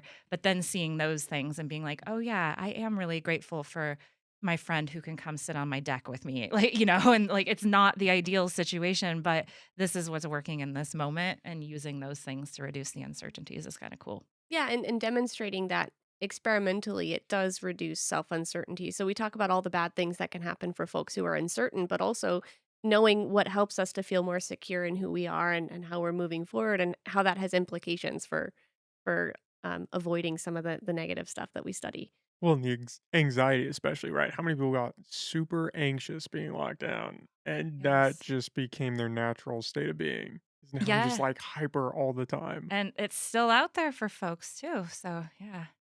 What I wanted to continue with that was one of my biggest fears with the polarization aspect of today is that with the eroding of once credible sources, I'm afraid that that just tends people down a greater path of conspiracies. Like with you had the mass debate, and then you had the Cochrane review, and now that is called into question. And then you had the natural immunity versus the effectiveness of the vaccines, and now that has been called into question. And then you had the Twitter files and the government aspect being called into question. Is there any research out there that would track where that goes? That, oh, if you start eroding once credible sources, groups get even more hyperpolarized? Because I mean, where does that go, right? If you have these institutions that you trust, and we kind of talked about this a little bit, Yeah. where people are kind of attacking institutions and professors and things like that. Yeah. Does it just keep getting worse? Well, yeah. And so I feel like there's a lot to say about that. And I think I know I'm going to sound political. I don't want to, but I think that the Russian model is really interesting in this situation, in which you have, you know, um, news being put out by Russian TV, right? And this started a long time ago. So much information being thrown at people that there's this great book that was written, I don't know, like 10, 15 years ago or something. It's called like Nothing is True and Everything is False or something like that. And making the point that so much stuff was put out as news that people don't know what is a fact. And so that level of confusion that goes from that is like, fuck it, we're just gonna buy into all of it at this point, because I don't have the tools to decipher what is correct and what isn't correct. And I think that could be one of the concerns when you are, especially when you have people saying, "Oh, this information that you're getting is conflicting with the previous stuff about vaccines that you got, is conflicts with that." They clearly don't know what they're talking about, and it's like, "No, these are the best scientists in the world, people." But when we start from different sources of information, right? And this is why we say perception is reality. And why I always tell people the thought processes are the same on whatever side you're on, but the sources of the information are different. And when we can't listen to the sources on both sides in a critical fashion, which a lot of people are unwilling to do, that's like the real danger, right? Yeah. So I know that wasn't like a perfect answer, but it was just like thought a lot about this, and we see models of where you know information has been taken to extremes and put out there and just confused the hell out of people, to where it's like, what do we do with this, right? And then also the sense of that polarization that continues to occur because of the different sources of information. Well, and part of that too is, and I think you were alluding to it too, but cognitively, there's so much information being pushed at us all of the time. I mean, think about those periods of time, especially during the pandemic, where your phone was going off with a new crisis like every 45 seconds, it felt like. And so there's so much information to sift through that even the most diligent person would have a full-time plus job just trying to understand what the heck was going on because there's so many new things happening. And so that again highlights sort of the importance of the groups that we're a part of, because oftentimes we don't look at each source and make a logical evaluation, although we like to believe that we do. We oftentimes don't. And so one of the ways that we get around that cognitively is looking at what our other group members are doing, what they're believing, right? And so if a leader is saying, we don't believe, this science that's coming out, cognitively, that's the easiest and less uncertainty inducing thing to do is to just go with that, right? And just be like, yep, that's what I believe too. Yeah. You And know, not just go with it, but actually think about that argument, but that argument alone. So you get this directed form of information processing that it's like it's not that it's thoughtless. I'm only thinking about this one thing, and I'm not getting the exposure. And what we know is the more in depth our level of processing is with incoming information, the more it sticks, and the more it sticks for long periods of time. So yeah. Well, and it's a way of filtering, right? Somebody's already filtered it for you. So all you have to do is focus on that smaller subset of the information. And unfortunately, the people who are doing the filtering aren't always maybe the most trustworthy people who should be doing that filtering on a mass scale for folks. Well, it plays into your biases, right? You pick the one news organization that you love, and then mhm. you just skim the headlines. You don't pay attention to anything that's underneath that, and you've got all the information you need. Yeah. Sure. Oh, Yeah. and they have a graph? Oh my god, this must be the best This is science I've ever legit. seen. Yeah. Yeah. Oh, and then MRI scan. Look at that brain. That's Was so it a pie scientific. chart? I have a bone to pick with pie charts. It is the least useful way to visualize your data, but is the only thing that pretty much any organization that I've worked at, that's what they want. They're like, "Oh, can you just give us a pie chart?" Like, Tell us "No, how you really no, feel about pie you charts. can't have a pie chart. You can have a bar graph, error bars too. You'll Heck yeah. like it." Heck yeah. Well, and we kind of talked about this, I think it was off air, about the headline problem that we face today, Yeah. especially with research. News organizations just find that one thing that sticks and then blast it out there. And then it's like, oh, well, that wasn't necessarily the whole story. And now millions of people just read that one line. Yeah, absolutely. And like, because in general, I'm well aware that nobody knows who I am. But if something goes out public, I get very, very nervous about how my words are used because it's not just my research, but it's what people take from that research, and it's also my colleagues' research as well. So I have a sense of like, what are you going to ask me about? Because I want to make sure that it's represented because you do see how things are miscommunicated all of the time. And called into question all of the Yeah, time. yeah, and that's the other part, and especially you do some of this research, there can be a sense of like, "Oh, people might not like me or what they think I represent because of this, or think that I am a biased person because of this," and it's like, "I'm just giving you what the data said," right? So, Which is weird that people would try to pick a bone with you about what is in the data. Like, I yeah, didn't control the data. yeah, I structured it and we ran the test and this is what it yeah, said. yeah, yeah, run it yourself if you want, so yeah, for sure. Yeah, That's one of the interesting things about publishing research, right? mhm. Is that you're just putting this information out there and then people can do whatever they want with it once it leaves your hands. Yeah. Yeah, and then also like most people don't get to read most of the research that we publish too. It's like somebody has to do some combing through some likely obscure academic journals to be able to find it unless you are able to, do a podcast and talk about your research in that fashion.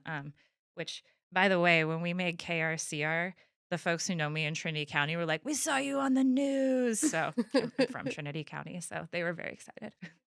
Well, I mean, yeah, you said it right. How many people are actually reading through the actual research and taking a dive into an academic journal and saying, okay, actually look at this study. Let's see how they ran it. Yeah, for and also for good and for bad because there are articles out there that are published that aren't published in good journals, right? And if those make the media, that's also very problematic because it's like, they didn't do the stats right or there was a confound in their design. It supported exactly what they wanted it to support because they did some level of p hacking or something else that's unethical, and that is what gets traction. That's what people end up buying into because it has a sexy title, but we need to have the tools to say, "Oh, this is inappropriate." I mean, that's why stats are so cool. Like statistics is pretty cool, and teaching it, being a student in it is really cool because then you're prepared when you see the stuff in the media and you're like, that doesn't work," or "Yeah, that's a nice analysis. I'm into that." So, How often does faulty research actually make it out into a journal?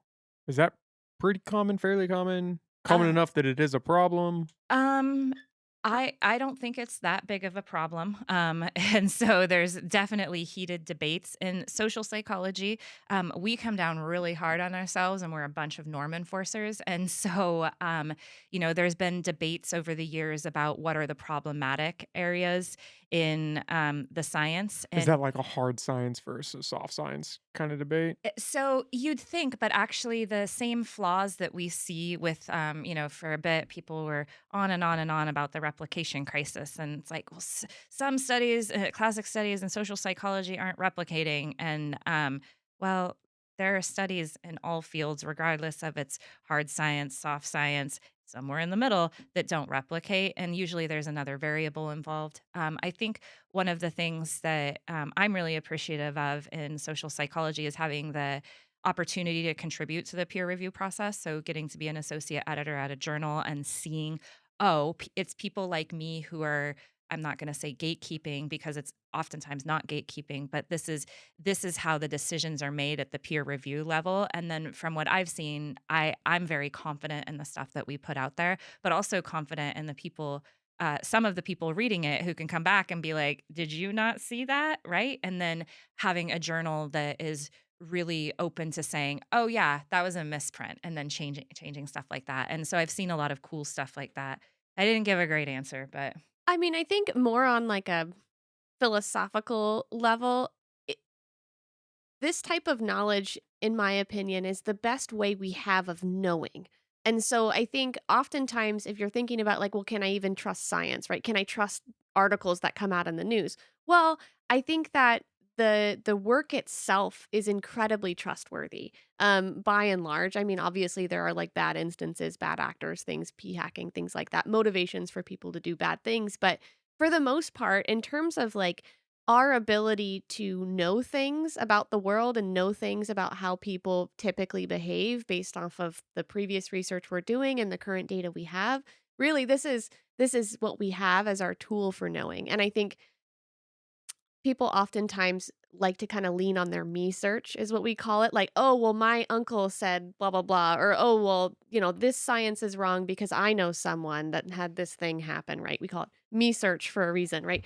And so those ways of thinking aren't methodological in their uh, process that people go through for it. And so I don't know. I think that like sure there's problems with science out there. There's problems that probably institutionally we need to work through, but I think it's really the best way we have of knowing anything. Which is That whole yeah. trust the science and do your own information. Those two mottos were just so terrible for people having yes. faith in institutions and like Yeah. actually productively making change, because it was just thrown around like, oh, just trust the science, or oh, do your own information. And Yeah. then what does that mean? When you have people who don't have the tools to like, I'll do my own science. Well, do you have the Or tools? the me search thing of, oh, Mhm. I did all this research, and it's like, what? That You just read a bunch of Fox News or NBC articles? That's what we're quoting Yeah, here? that's Mhm. not research.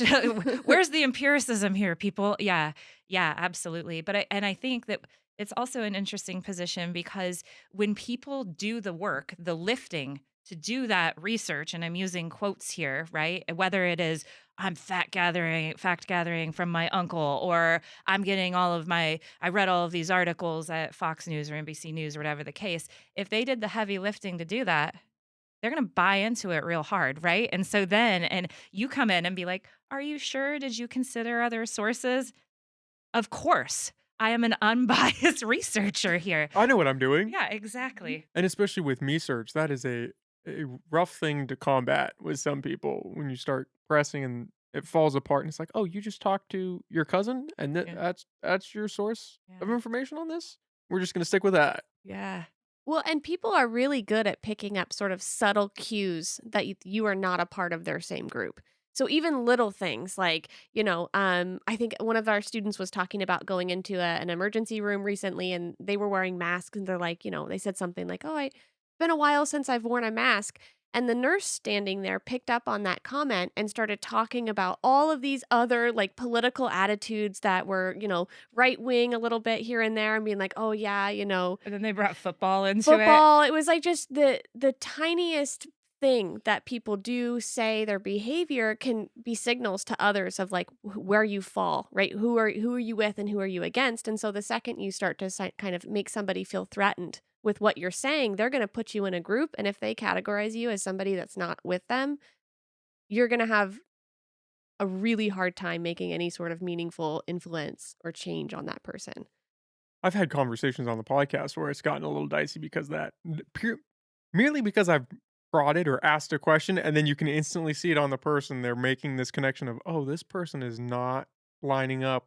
They're not checking the boxes that I need them to check right now. And the Oh, conversation you takes a caught that, very, huh? oh, yeah, you can feel it. You're like, not I with you I two. Yeah. Are you sure? Yeah. Okay. I think we're safe here. Yeah. But I've had guests and it gets, you start swinging in this direction. You're like, oh shit, this Yeah. just took, just by asking, it's not even saying, oh, I believe X or Y. It's just saying, okay, well, how do you feel about this thing? Calling one of their beliefs into question, Mhm.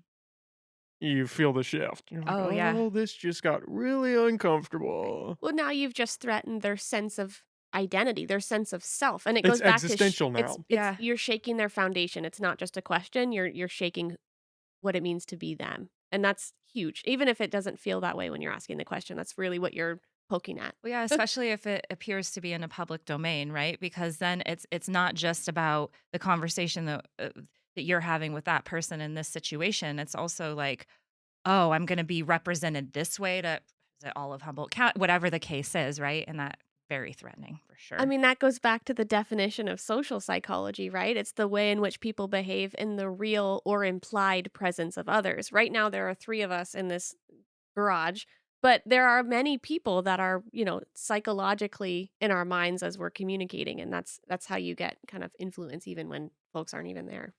Yeah. And that's how you get that sort of censorship where you watch what you say because, oh, it might be safe in this environment, but there is that externality of, are the people listening to this? How is that going to track with Yep, them? yep, for sure. And it gets a little, it's a little dicey. The biggest problem that I see is that people are just too attached to their beliefs. Because the idea that if my belief is wrong, I am wrong, and that is a fundamental problem that I cannot experience. I can't be wrong. Because you're not, like you said, it's not just me being wrong, it's you are attacking this fundamental piece of me. And now that says something bad about who I am. That, oh, I could succumb to this or I could be wrong. Whereas that's what we should all want to be wrong in a sense because then we have the opportunity to adjust and to change our information and not be wrong in the next situation. That's how I look at it. That, oh, Yeah. if I'm wrong right now, okay, let me find out as fast as I can. I'll adjust and then I won't be wrong next time. Oh, and I mean, that's like what we get to do looking at our data and running our data. Sometimes your hypotheses don't turn out. And that can feel kind of soul crushing because you put a bunch of all of those research bucks that I get. No, just kidding, because I All of don't that get it. huge That funding. huge funding that I don't get, but the like blood, sweat, and tears that I put into it didn't work out. But then you get this sense of, so maybe I wasn't right. Why? Now I get to do the next thing. And yeah, I completely agree with that. And I think you see that in teaching a lot. You have different folks. Some people feel like threatened if they don't know the right answer straight away. And I'm like, if a student in one of my classes asks me a question that I don't know the right answer to straight away, it's there's 2 reasons, and I'm only gonna give you one of them. The one is that it's a really legitimately good question, and I need to find the answer, right? But the level of threat that goes into that, because there's a few things you know, making people call into question their belief structure that, threatens us on multiple levels. Like, the integrity that we hold about, like, our whole self-concept. If I'm wrong, then I'm not this, this person with integrity, with this like wholly good self, right? So it attacks that. And it also creates a sense of inconsistency, right? So, well, I hold this attitude, but this belief on this is wrong, right? Or you're calling me out because my behavior is inconsistent with this attitude. We got theories for that. Cognitive dissonance. Why did I do that? Well, and when Sorry. people feel more dissonant, they're more open to influence too. So you think about like some of the really common like misalignments that people have in their attitudes. For example, oftentimes people who believe in or believe that abortion is wrong also hold strong beliefs that the death penalty is something that should be enforced. So you find these inconsistencies in people's attitude structures all of the time. And oftentimes, what you can do with that is create or highlight those inconsistencies to help kind of influence people and to make them more open to change. You can, but with belief structures, people have a lot of gymnastics to be able to hold those belief structures in place. And so we as humans are motivated for consistency. And once we've put that belief system out into the world, getting us to retract it is really hard. Well, and we're made up of contradictions, right? You Yeah. could have one person feel strongly about, oh, drugs are bad, and then they're wasted every weekend and they love Yeah. alcohol and they're stimulated all the time and they're on ADHD medication and all this stuff. And it's like, Yeah. drugs are bad? Yeah. Drugs are bad? Are Really? they? Yeah. Yeah. Yeah. Just Yes. certain drugs? What are we? Or like you said with abortion and the death penalty, or that, we shouldn't kill people, but then they go and support these wars all over the place. And it's like, yeah, we need to be over there fighting. It's like, you realize people are going to die. Innocent people are going to die. That's okay. We'll sweep that under the rug. Yeah. Well, and also who's going to die, right? Like that's a whole other question, and it's really easy. It's a lot easier to dehumanize people in other nations than in our own for a lot of people. But then the rationale that people create for that, and so we are really, really good at reducing the discomfort that comes along with the things that don't match up in our lives. Like really, really good. Well, it's easy to be pro war if you're not the one that's going to be over there fighting. There's that part too, right? Yeah. That is a big factor. Mhm.